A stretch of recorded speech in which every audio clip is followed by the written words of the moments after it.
Tagore school बावड़ी की online class में आप सभी का एक बार फिर से स्वागत है।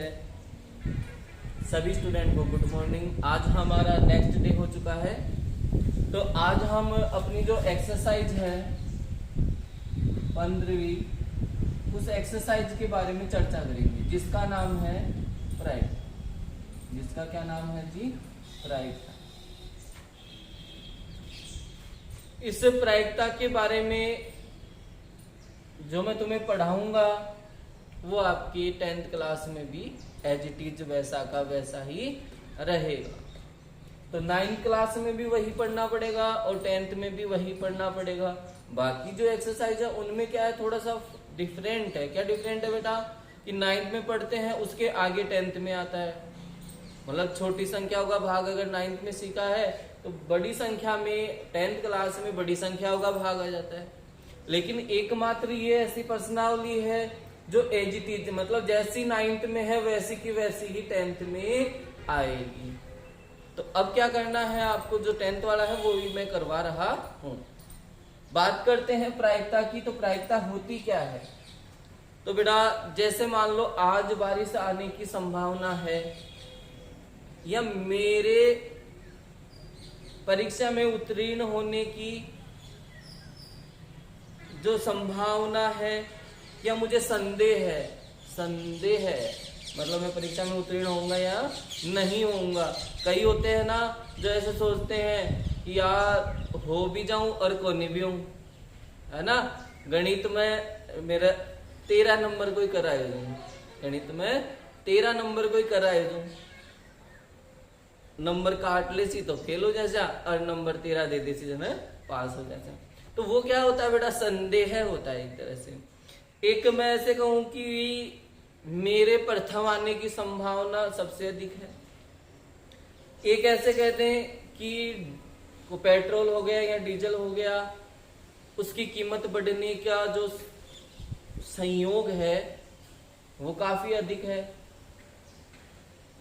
मैं ये कह दूं कि कोई दिनेश जी सर है, उनका मेरे से मिलने का संयोग हो रहा है ना, संयोग।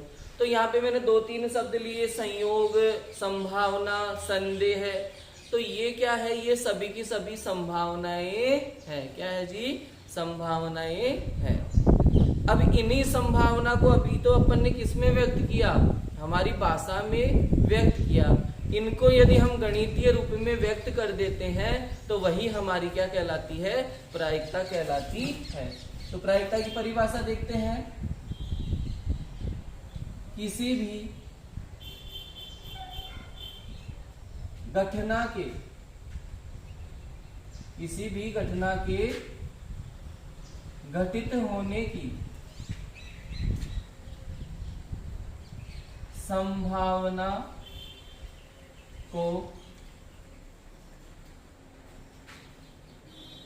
गणितीय रूप में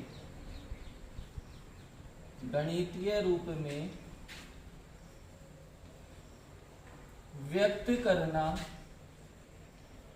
ही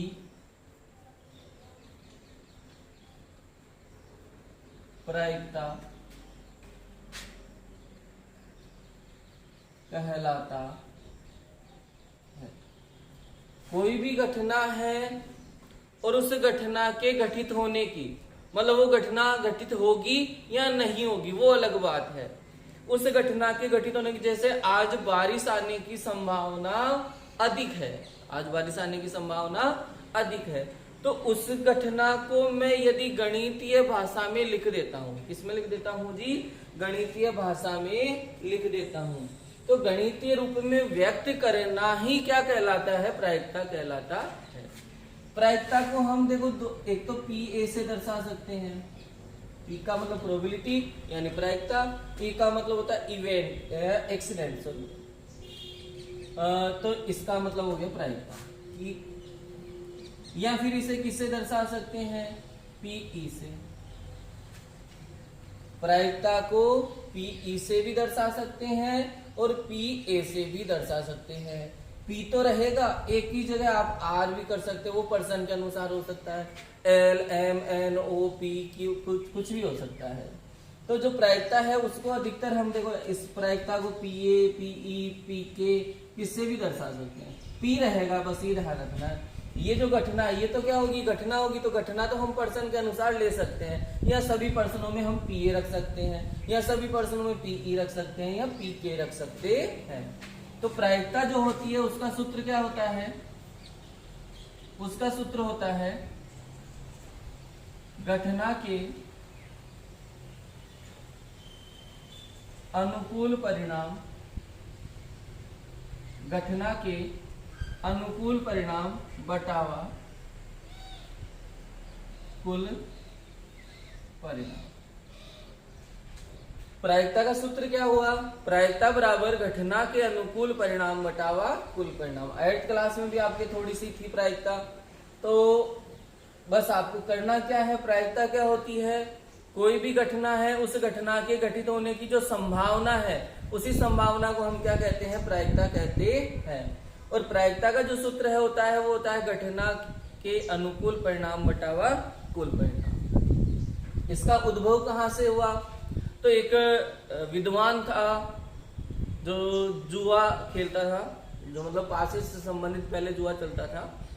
तो उसने क्या सोचा कि ये जो चमत्कार होता है, मतलब कभी कभी अपन लूडो खेलते हैं तो उस लूडो में क्या होता है, 6 आ गए और फिर वापस 6 आ जाते हैं और फिर वापस 6 आ जाते हैं, कई बार ऐसा होता है। तो वो भी क्या है, एक संभावना है। कई बार ऐसे देखते हो कि 6 और 2 आ जाएगा तो अगली वाले की अपन जो उसकी जो काटी है उसको हम क्या कर सकते हैं, मार सकते हैं, और उस टाइम पे ही 6 और 2 आ जाते हैं। तो वो क्या हो गई बेटा, उसकी संभावना। तो उसी संभावना को यदि हम गणित के रूप में व्यक्त कर रहे हैं तो वो हमारी प्रायिकता कहलाती है। तो जो वैज्ञानिक था, विद्वान था, जुआरी था, जुआ खेलता था, उसके मन में एक विचार आया कि ये जो पासा होता है इसमें ये जो अंक आते हैं 1 2 3 4 5 6, तो ये सबसे ज्यादा किसके आने की संभावना रहती है या कौन सा अधिक बार आएगा। तो वो एक गणितज्ञ के पास में गया जिसका नाम पास्कल था, और पास्कल और एक वैज्ञानिक गणितज्ञ दूसरा था फर्मा। तो दोनों ने मिलकर इस पर खोज की और ये प्रायिकता का उद्भव हुआ। तो बात करते हैं प्रायिकता क्या है, घटना के घटित होने की संभावना को गणित के रूप में व्यक्त करना। और ये एकमात्र सूत्र आपको याद रखना है, घटना के अनुकूल परिणाम बटावा कुल परिणाम, घटना के अनुकूल परिणाम बटावा कुल परिणाम। अब बात करते हैं, कुछ ऐसी घटनाएं होती है जिनके हमें अनुकूल परिणाम भी पता होते हैं और कुल परिणाम भी पता, मतलब जो परिणाम आने वाले हैं, यदि हम जो परिणाम हमें प्राप्त होते हैं वो भी हमें पता होते हैं, और जो कुल परिणाम है वो भी हमें पता होते हैं। तो अब हम बात करेंगे सिक्के के बारे में। अब किसकी बात करेंगे, सिक्के के बारे में। जो हमारा सिक्का होता है उसमें 2 पहलू होते हैं। 2 पहलू मतलब 2 ही संभावनाएं होती है। कौन कौन सी, या तो आता है उसमें हेड या फिर आता है टेल। तो पहली कंडीशन लेते हैं, जब एक सिक्के को एक बार उछाला जाता है, जब एक सिक्के को एक बार उछाला जाता है, एक सिक्के को क्या कर रहे हैं जी, एक ही बार उछाल रहे हैं, एक सिक्के को क्या कर रहे हैं, एक ही बार उछाल रहे हैं। तो जब एक सिक्के को एक बार उछाला जाता है तो या तो आएगा हेड, या तो क्या आएगा जी, हेड, या फिर क्या आ जाएगा उसमें टेल, या तो आएगा उसमें हेड या फिर क्या आएगा उसमें टेल, यानी चित्त और पट। हेड को कहते हैं चित्त और इसे क्या कहेंगे, पट। तो जब एक सिक्के को एक बार उछाला जाता है तो उसमें या तो आएगा हेड या फिर आएगा टेल। तो अपने कुल परिणाम कितने हुए हैं, 2। कुल परिणाम कितने हुए जी, 2। तो कुल परिणामों की संख्या कितनी हो गई, 2। तो जब एक सिक्के को एक बार उछाला जाता है तो कुल परिणामों की संख्या हमारे पास में पहले से ही निश्चित होती है कि कितने परिणाम होंगे, 2 परिणाम होंगे। कौन कौन से होंगे, हेड और टेल। ये आपको याद भी रखना है कि एक सिक्के को 2 बार उछालने पर कौन से परिणाम आते हैं और कुल कितने होते हैं। बात करते हैं दूसरा, एक सिक्के को 2 बार उछालने पर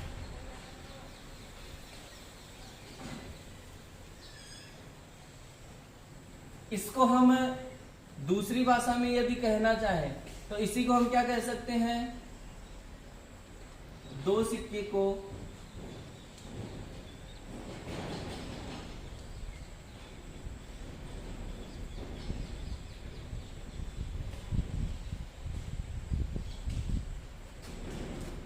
ये दोनों बातें एक ही है। एक सिक्के को 2 बार उछाल लो या 2 सिक्कों को 1 बार उछाल लो, परिणामों की संख्या है वो निश्चित ही रहती है, समान ही रहती है। कौन कौन से 2 सिक्के को उछालना है तो 2 परिणाम।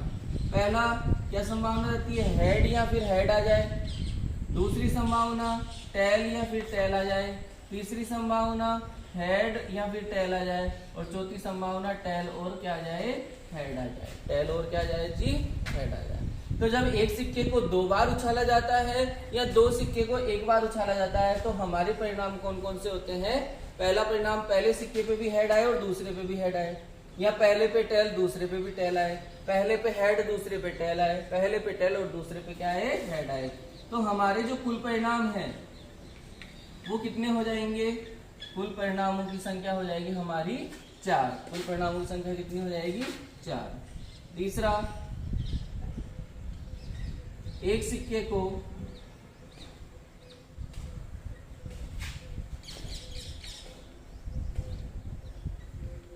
3 बार उछालने पर, या इसी को दूसरी भाषा में 3 सिक्कों को 1 बार उछालने। एक सिक्के को 3 बार उछाल लो या 3 सिक्कों को 1 बार उछाल लो, दोनों ही घटनाएं क्या है, समान ही है। तो इनके परिणाम कौन कौन से होते हैं। पहला परिणाम हेड, हेड और हेड, तीनों सिक्कों पे क्या आ जाए जी, हेड आ जाए।